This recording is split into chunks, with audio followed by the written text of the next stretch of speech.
Halo semua, balik lagi di Ekonom Pemalas. Kali ini bahasnya sesuatu yang rada-rada ringan dikit lah ya. Gue nggak tahu ringan atau enggak ya.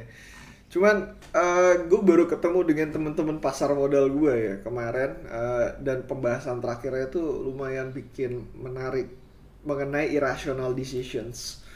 Em, jadi ceritanya itu berawal dari gua mendapatkan dan menemukan temen gua, beberapa dari temen gua itu sudah mencapai jabatan yang cukup tinggi gitu. Eh, Head di sebuah perusahaan aset manajemen, dan perusahaan aset manajemennya cukup terkenal lah, istilahnya seperti itu. Tapi love life-nya itu bener-bener berantakan habis gitu. Itu yang pertama. Yang kedua, gue sempet beberapa kali ketemu sama salah satu investment manager dari aset manajemen. Dia pernah berkata sama gue, katanya kalau lu mau survive di industri ini, either you must drink or you must fuck. Intinya bener-bener kalau misalnya di industrinya itu ada banyak banget kejadian yang seperti itu gitu. Problemnya adalah lu nggak kalau lu nggak melakukan dua hal tersebut, apakah lu bisa survive ataupun bisa excel di industri ini. Nah, yang menarik dari pembahasan ini adalah temen gue berkata bahwa kenapa kejadian ini terjadi gitu, kenapa banyak banget di industri ini yang nikah tua ataupun cerai ataupun kawin lagi dan segala macam, ataupun have a miserable life karena yang namanya irrational decisions. Jadi temen gue beranggapan bahwa industri ini istilahnya apa ya, kayak dikutuk, atau kutukan inilah, kutukan orang-orang yang bekerja di industri keuangan gitu, istilahnya dia bilang seperti itu. Kenapa? Karena orang-orang ini, yang apalagi yang telah sukses, itu benar-benar berpikir terlalu logis. Saking logisnya itu berbeda dengan pemikiran orang kebanyakan, di mana orang kebanyakan itu lebih ini yang gue nangkep ya, orang kebanyakan itu lebih ke arah ya udah, kalau misalkan mereka bisa menghasilkan sebuah kebahagiaan, mereka akan melakukan hal tersebut. Itu yang pertama. Yang kedua, kalau misalkan apa ya, kalau misalkan eh, baiknya lebih besar dibanding buruknya, ya udah kerjain aja gitu.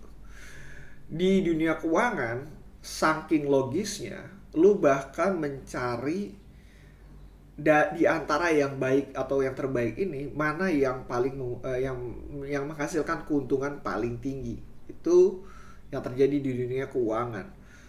Lalu yang berikutnya lagi, gue nggak bisa bicara dengan dunia keuangan ya, tapi lebih banyak ke arah dunia investasi. Investasi yang benar-benar dekat sama gue gitu.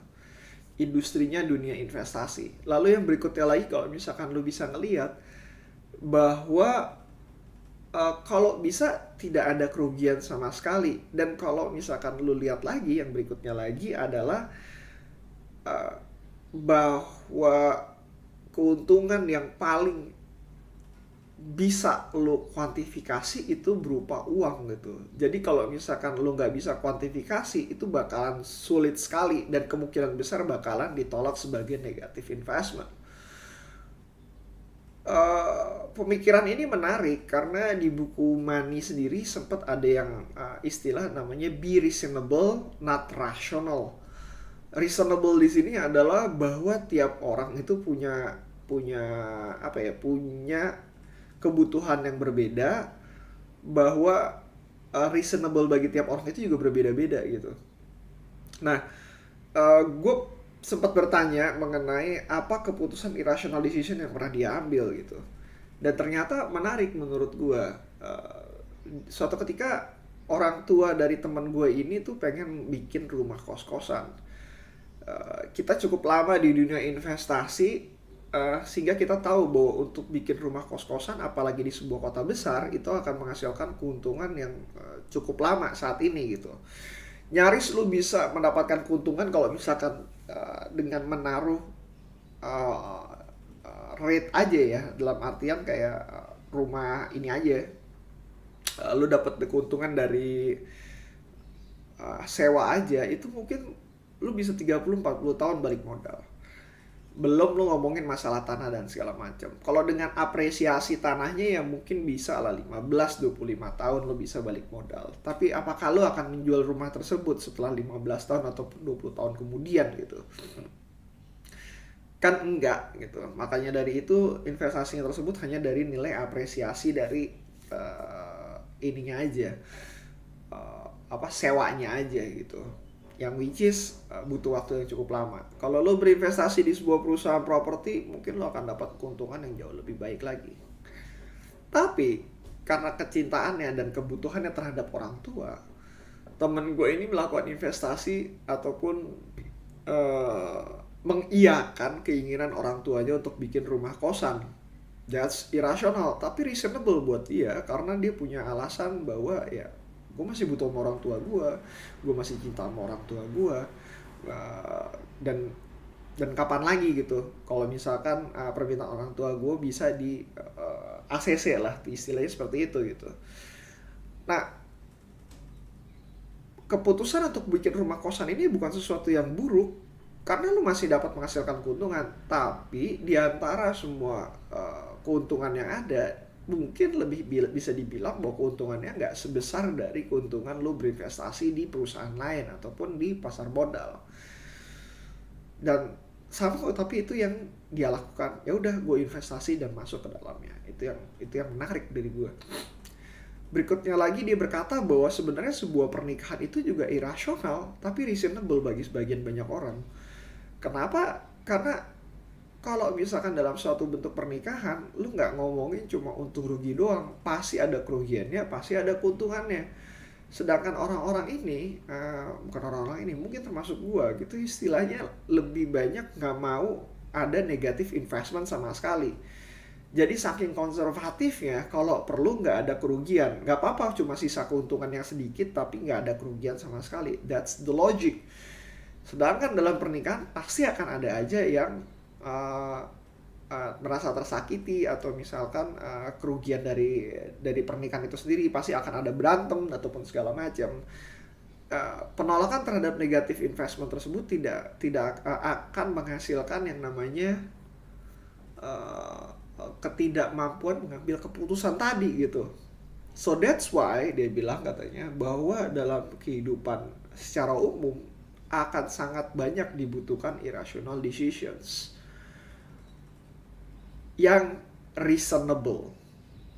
Jadi being reasonable itu jauh lebih penting dibanding being rational. Kalau lu benar-benar terlalu rasional, pada akhirnya lu cuma ngomongin masalah untung rugi dan your life will be wasted gitu. Lu gak akan bisa merasakan benar-benar kebahagiaan yang nggak bisa dikuantifikasi gitu, nggak bisa dikuantifikasi ataupun nggak bisa diperhitungkan dalam untung rugi tersebut gitu. Itu bakalan sulit. Dan sebenarnya ini adalah catatan buat gue pribadi sendiri, bahwa it's okay untuk lu semua ataupun gue untuk mengambil keputusan yang nggak rasional sama sekali 1 atau 2 kali dalam seumur hidup lu ataupun dalam setahun. Yang penting itu adalah perbuatan yang reasonable buat lu, bisa menghasilkan sebuah kebahagiaan, dan keuntungannya lebih besar dibanding kerugiannya. Ingat, hanya keuntungannya lebih besar dibanding kerugiannya bukan berarti lu mengambilkan keuntungan yang sebesar-besarnya. Sudah lebih tinggi sedikit aja, sudah bisa dibilang bahwa lu bisa mengambil keputusan itu untuk go or no go. So that's it sharing gue hari ini. Kalau misalkan ada pertanyaan, lu bisa ke Instagram gue @bayutabusala ataupun lu bisa email gue di bayutabusala@gmail.com. Let me know mengenai konten yang seperti ini. Kalau misalkan oke, gue bakalan lanjutin yang seperti ini. See you again next time. Bye.